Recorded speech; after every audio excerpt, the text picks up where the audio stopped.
Hi అండి, అందరూ ఎలా ఉన్నారు? బాగున్నారా? ఈరోజు వచ్చేసి ఒక మంచి రెసిపీ అయితే చూపిస్తాను. ఇడ్లీ చేస్తున్నాను అనమాట, అందు పల్లి చట్నీ. ఇడ్లీ ఎలా చేస్తున్నాను అనేది కూడా ఒకసారి చూపిస్తాను. ఇడ్లీ అని చెప్పొచ్చు, మీరు డౌట్ రావచ్చు, ఇడ్లీ అందరికీ తెలిసిందే కదా అనేసి. లేదండి, నేను అన్నీ వేస్ట్ చేస్తున్నాను, కొంచెం టేస్టీగా బాగుంటుంది కదా అనేసి అలా చేయాలనిపించింది. ఒకసారి చూసేద్దాం. ఇదిగోండి కాజు అండ్ ఇలా పీసెస్గా కట్ చేసి అలాగే పోపులు, ఆవాలు, మినపప్పు, శనగపప్పు, జీరా వేసేసి మంచిగా సాల్ట్ వేసేసి ఇలా కలుపుకొని ఇడ్లీ అయితే పెట్టేస్తున్నాను. చాలా టేస్టీగా ఉంటుంది, ఒకసారి ట్రై చేయండి. మనకి ఇలా మిక్సింగ్ కూడా ఉండేది బయట దొరుకుతుంది, సో అలా కాకుండా ఇలా ఇంట్లో ప్రిపేర్ చేసుకుంటే హెల్దీ అండ్ బాగుంటుంది కదా. మనము పొలేయకుండా బాగా మంచిగా అలా చేసుకుంటాం కాబట్టి ఫ్రెష్గా బాగుంటుంది. ఒకసారి ట్రై చేయండి.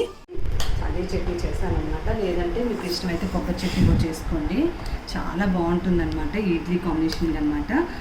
ఈరోజైతే మా ఫ్రైడే టిఫిన్ అయితే ఇదండి, చూస్తున్నారు కదా, ఎమ్మి అనమాట. ఎంత బాగుందో. సో నచ్చితే నాకైతే ఇవ్వండి.